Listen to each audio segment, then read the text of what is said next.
Hello everyone and welcome back to Bitcoin Tips. So today I'm going to be telling you about what DeFi is and talking about some of the biggest things in DeFi and how it is really changing the overall financial world from what we've known and used for many hundreds of years, and how this is really going to be one of the biggest changes in technology as well as the financial world.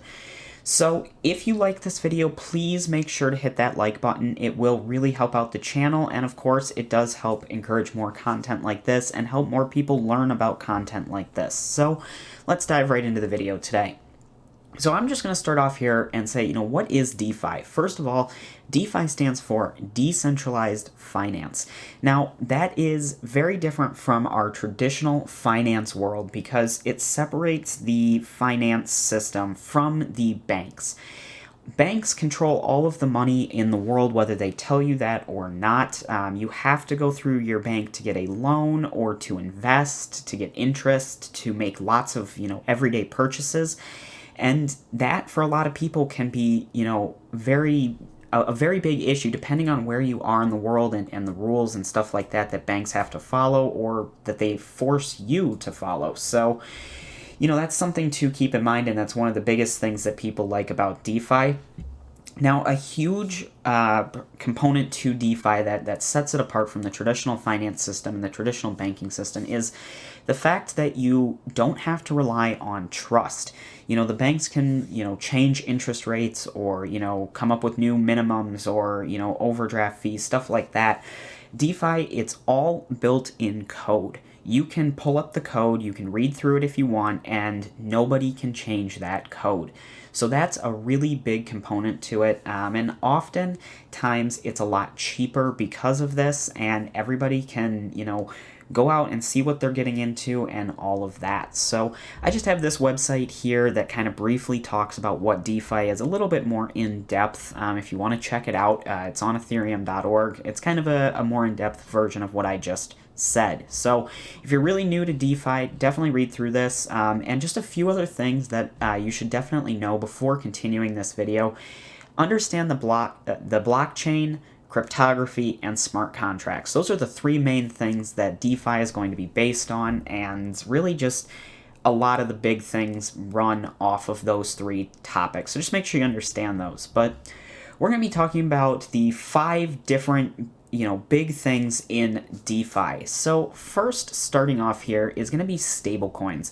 Now, stablecoins are coins that are tied to value of like the United States dollar, or there might be some others out there that are tied to other currencies around the world.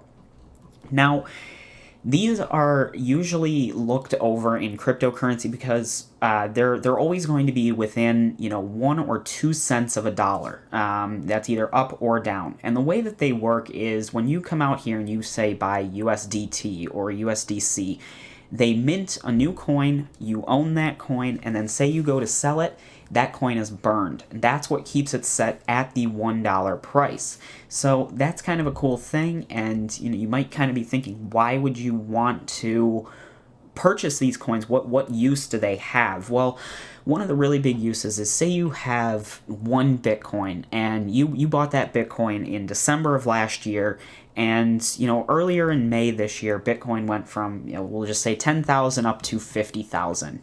Those numbers are not exact just for this example. You made a profit of $40,000. You could go to, say, something like Coinbase or Binance and sell that into US dollars, pay a fee on it for that trade. You now have the US dollars in your Binance or the other one I said there, I can't think of its name, Coinbase, that one, and you have to withdraw it to your bank. You may then pay another fee to get it into your bank, and then it's in your bank, and you can do whatever you want with it, pay bills, go shopping, whatever. With these stable coins, you can just go ahead and make the trade.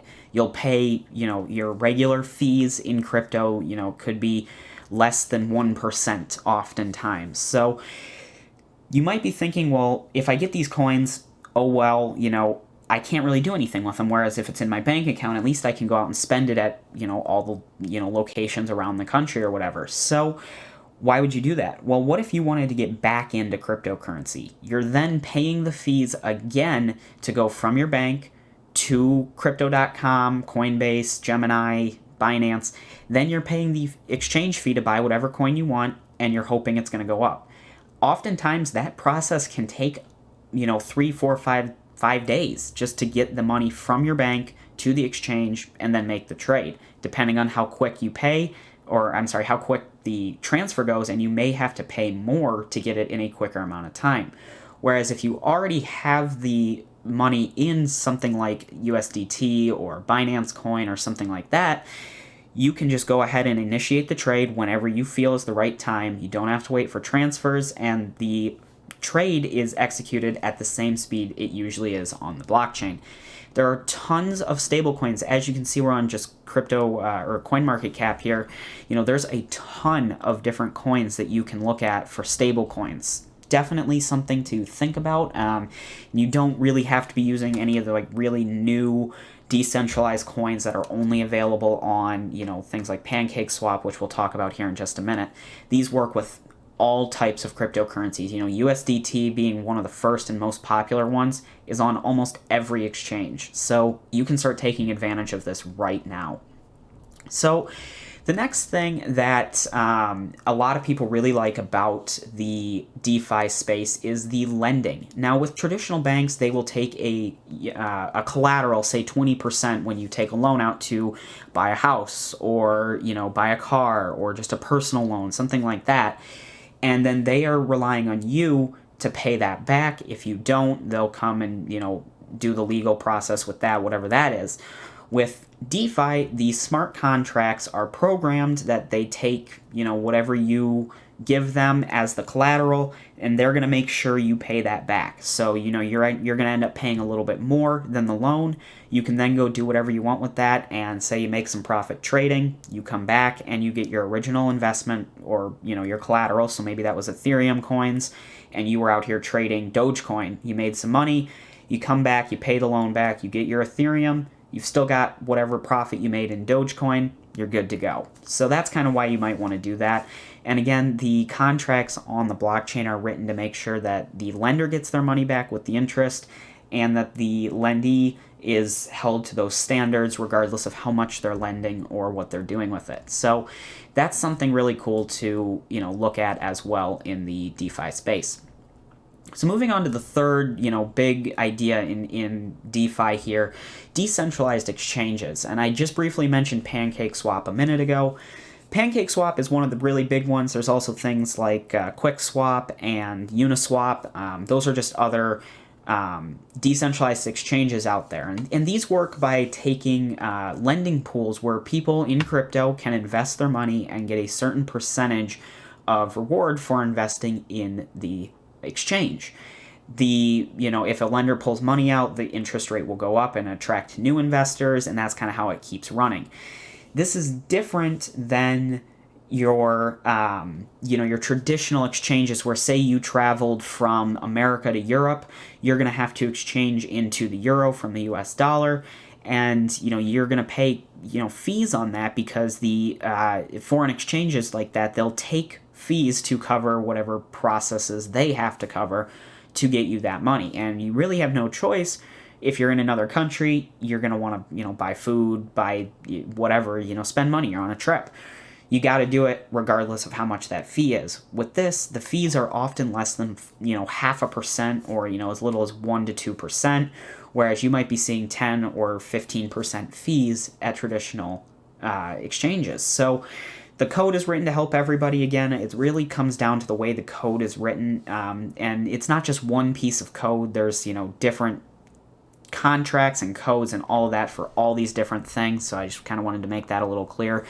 It's really written about how can everybody win. It's not giving an advantage to the investors. It's not giving an advantage to the people using this. Everybody's on a level playing field. You can see that, your 0.5% fee that you paid goes right to the investors. Well, maybe you want to get in on that investment and earn that little bit of passive income. Then you can turn around and instead of using it as an exchange, you can use it as the lending pool. So that's what's really, really cool. So another newer idea that's kind of been taken from the traditional finance world and brought into DeFi is insurance policies. This can get a little bit confusing, but the basic gist of it is, you could go out and you could purchase insurance on a car. Say you're paying a few $100s a month, you crash the car or you get into an accident and the car is damaged or completely totaled. The insurance company then is obligated to pay to repair that car or buy you a new one based off the value of it when it got totaled. And that is basically the gist of the insurance. Well, DeFi is pretty much the same thing, except the insurance company is just code. The code then talks to different real-world trusted sources called oracles. These provide the real-world data into the code that says, this person took out a policy on X thing, they get paid out a percentage of what they've been putting in. Say you took out a loan or a policy on $1,000. It says if condition A is met, they get 500. If condition B is met, they get 800. If condition C is met, they get 950. The Oracle provides real-world data that is trusted and true into the blockchain, and if A, B, or C is met, the code will pay out the policyholder on whatever the condition was. So again, that really comes down to, the investor in the policy knowing that the code is going to pay them out. There's not going to be any sort of, there's this gray area here. The code either says you met the condition or you didn't. And it's that simple. So that's kind of a different way. This is just a website that I found here. I don't particularly use this site or anything. It was just, for the background here. So you can look into it if you want, but I would do more research on it as well. The last thing I want to talk about here in DeFi is margin trading. Now, margin trading in traditional stocks, say you wanted to go buy a share of Tesla, that's maybe $1,000. You'd have to have that money up front to go out and purchase that one stock of Tesla. If you don't have $1,000, but say maybe you have 200 and you want to get that, you could go and put a loan or get a margin loan and pay that $200 fee as collateral, go purchase that stock, and say it goes up to $1,500. You then sell it, you give back $800 because they have your original 200, so you're getting your $1,000 paying off the loan, they have all their money back, and then you get to keep the additional $500 that you made for the investment of $200. So it can be a little bit risky because if it goes the other way, the way that the margin trading is set up is if you say you take out that $1,000, you paid $200. If Tesla stock starts to fall, if it hits $800, your stock will automatically be sold, and that $800 is given back to the bank, or in this case, the lender of the margin trade on the blockchain, because that ensures that they get all of their money back. So the $800 that the stock was worth, plus your initial $200 deposit on the, that fee that you had to pay up front, you unfortunately you lost out. You lost your $200.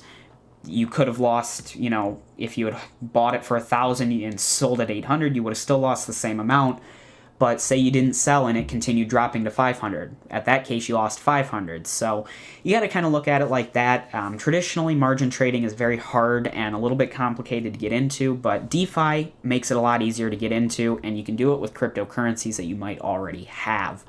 So again, the contract really comes down to find out if those conditions are met. If the stock's falling, or say the crypto is falling, it'll automatically execute those trades to ensure the lender gets their money back. So overall, DeFi is a very large portion of cryptocurrency, and it encompasses a lot of the new technology that crypto has brought to the market. It doesn't necessarily apply to everything in crypto, but I think it's a huge part of it. And I hope this video kind of helped clarify some of the really big items in the DeFi space and kind of what it means when you hear that term. So if it did, please make sure to hit the like button. That will really help out this channel, and as well as help other people in cryptocurrency, as well as people just looking to get into crypto, find these videos and learn about making free crypto, what to do with it, and how DeFi can really help get them into a financially free state in life. Thank you so much for watching. I hope you enjoyed, and I hope to see you in my next video. Bye.